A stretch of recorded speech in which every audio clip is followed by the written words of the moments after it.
Thomas Troward, Essays, number 13, Present Truth. Thought power. If thought power is good for anything, it is good for everything. If it can produce one thing, it can produce all things. For what is to hinder it? Nothing can stop us from thinking. We can think what we please, and if to think is to form, then we can form what we please. The whole question, therefore, resolves itself into this: is it true that to think is to form? If so, do we not see that our limitations are formed in precisely the same way as our expansion? We think that conditions outside our thoughts have power over us, and so we think power into them.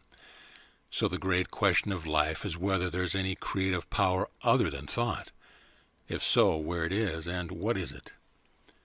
Spirit. Both philosophy and religion lead us to the truth that in the beginning there was no creative power other than spirit, and the only mode of activity we can possibly attribute to spirit is thought, and so we find thought as the root of all things. And if this was the case in the beginning, it must be so still, for if all things originate in thought, all things must be modes of thought, and so it is impossible for spirit ever to hand over its creations to some power which is not itself, that is to say, which is not thought power, and consequently all the forms and circumstances that surround us are manifestations of the creative power of thought. But it may be objected that this is God's thought, and that the creative power is in God, not man. But this goes away from the self-evident axiomatic truth that, in the beginning, nothing could have had any origin except in the divine mind, and man himself is therefore a mode of the divine thought. Again, man is self-conscious, therefore man is a divine thought evolved into individual consciousness. And when he becomes sufficiently enlightened to realize this as his origin, then he sees that he is a reproduction in individuality of the same spirit which produces all things, and that his own thought in individuality has exactly the same quality as the divine thought in universality, just as fire is equally igneous whether burning round a large center of combustion or a small one. And thus we are logically brought to the conclusion that our thought must have creative power. Fear not. But people say, we have not found it so. We are surrounded by all sorts of circumstances that we do not desire.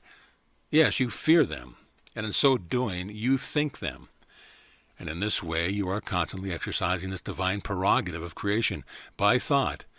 Only through ignorance you use it in a wrong direction. Therefore the book of divine instruction so constantly repeats, fear not, doubt not, because we can never divest our thought of its inherent creative quality, and the only question is whether we shall use it ignorantly to try injury or understandingly to our benefit. Truth. The Master summed up this teaching in the aphorism that knowledge of truth would make us free. Here is no announcement of anything we have to do or of anything that has to be done for us in order to gain our liberty. Neither is it a statement of anything future. Truth is what it is. He did not say you must wait till something becomes true, which is not true now. He said, know what is truth now, and you will find that the truth concerning yourself is liberty. If the knowledge of truth makes us free, it can only be because in truth we are free already, only we did not know it. Liberty. Our liberty consists in our reproducing on the scale of the individual the same creative power of thought which first brought the world into existence, so that the things which are seen were not made of things which do appear. Let us then confidently claim our birthright as sons and daughters of the Almighty, and by habitually thinking the good, the beautiful, and the true, surround ourselves with conditions corresponding to our thoughts, and by our teaching and example help others to do the same. End of essay.